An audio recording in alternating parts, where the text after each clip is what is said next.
Hello, this is wmpyr. I just watched several videos recently, and they were all made by Brazilian Jiu-Jitsu instructors, and they were talking about Brazilian Jiu-Jitsu lies, very common lies that you hear in the Brazilian Jiu-Jitsu community. And the main one that they all targeted was the idea that size and strength does not matter. You know, they all attacked that essentially, and I believe it was Royce Gracie, if I'm not mistaken. In one of his interviews, he stated that size and strength, it doesn't matter if they don't know how to fight on the ground. If they don't know Gracie Jiu-Jitsu, then it doesn't matter how big or how strong they are. So something along those lines. And I feel like it's been misquoted. Remember, keep in mind, Royce Gracie, English isn't even his first language. So I think what he meant was that size and strength does matter 100%, because he makes a huge deal out of it. He makes a big deal out of beating a sumo wrestler, Akebono, who was way, way, way larger than him, beating Ken Shamrock, who was, much stronger and heavier. So he does make a big deal out of it. So size and strength, it does matter. It's a factor for sure. He's proud that he was able to beat guys that were larger and stronger than him.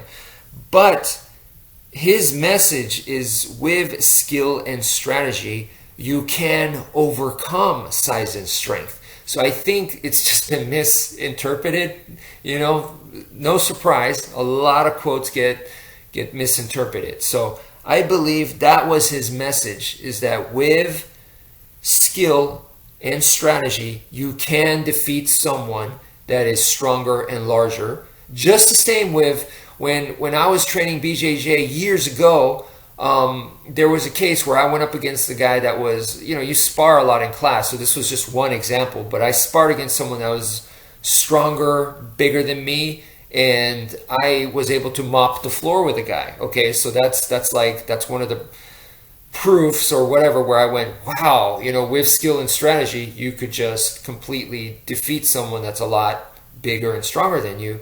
And then I went up against another guy. This guy was very agile, very fast, and he tapped me out. It's like, whoa, took my back, here's a rear naked choke. And it's like, whoa, so that's a different attribute too, to be very fast and very agile. It was like fighting Spider-Man or something, and he was smaller than me, and he was lighter than me. So that's another example, But once again, with skill and strategy, I'm not saying it's 100%, but it is possible to beat people who have better attributes than you. And that's what those things are, whether it's speed, agility, flexibility, strength, size, weight, reflexes, all those kinds of things. Those are all attributes, and it is possible to beat people who have better attributes than you with skill and strategy. So that's the message that I think has been misinterpreted so much.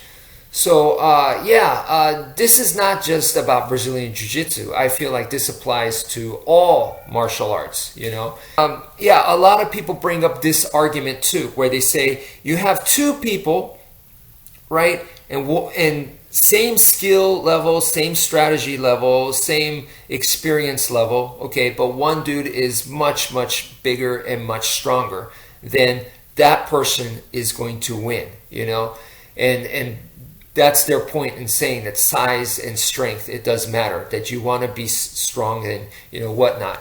And I disagree with this because that definition of winning, what does that mean? And the reason why I'm saying this is because the way an elephant fights and the way a tiger fights and then the way a rabbit survives, all three of those is totally different.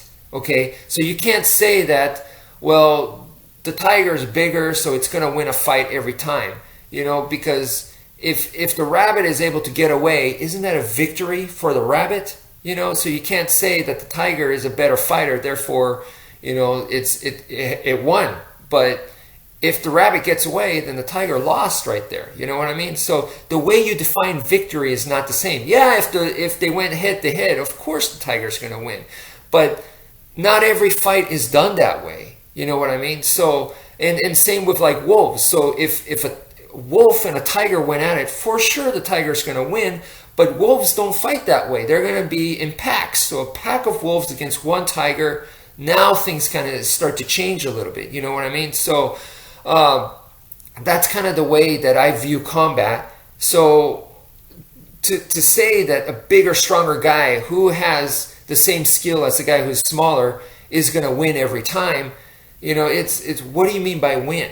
You know, if they go head to head, sure, but that's not the way I always see combat. So the last example I want to share with you guys is when I was training BJJ years ago. I remember going to a seminar with a friend of mine, and we were both white belts at the time. And then after the seminar, got to see two blue belts rolling with each other. They were going at it. They were sparring, and they were equal in size and equal in age, look like roughly the same age, same size, same weight class, and they're both blue belts, so it should be roughly same skill level. And then also at the same time, the result, what we were seeing was they were pretty much equal to each other. Okay, so neither one had an advantage over the other person, right?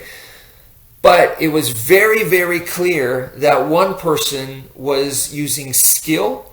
They were using their technique. They're trying to stay relaxed. They were using strategy. And the other person was being aggressive, using strength, power, speed, being very rough, you know. So one person was being very, very physical, while as to the other person was being very, very skillful.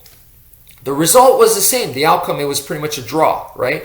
So I was watching this with my buddy, and I said to him, look, two dudes, they're both blue belts, you know, but it's very clear to me that the way they got to blue belt, you know, because we're both white belts, we wanted to become a blue belt, so they're ahead of us in that sense, and we wanted to get to where they were at. So we're watching in admiration, but it was very clear to both of us actually that how those guys got to blue belt were two different, very different paths. One dude got there while working just only on skill and technique, whereas the other guy got there using a lot of physicality, you know. And I said to my buddy, I don't know about you, but I know which one I'd rather be, which path I'd like to walk, you know. And without a doubt, 100% for me, I would prefer to be the guy that got there with his skill level, you know, with his technique. And so to me, that was very, very clear cut. Now, for some people, that may not matter. They don't care. You know, they go, as long as the outcome is the same, who cares if you're using strength and speed and explosiveness? You know, you're using dirty moves. Who cares? As long as the outcome is the same. You know, that's up to you. You might prefer that. But at the end, I like to say, I think it was Hickson Gracie who was saying, if you want to develop your skill, you want to develop your technique, then you have to not use the other stuff and force yourself to only use skill and technique. So that's not the exact quote, but he said something along those lines. And I absolutely agree 100% with that. If you want to get good with your skill, then you got to put yourself to where that's all you can use. So you're getting more mileage out of that. You're getting more experience and better with that. If you're used to using strength, your flexibility, your agility, all these other attributes, these gifts, then you're going to be good at putting them all together, but you're not going to maximize your skill or your technique, strategy, potential, you know. So anyway, some things to think about. I'm not saying one's a better way or the other. I'm just saying I know which one I prefer, you know, in my path.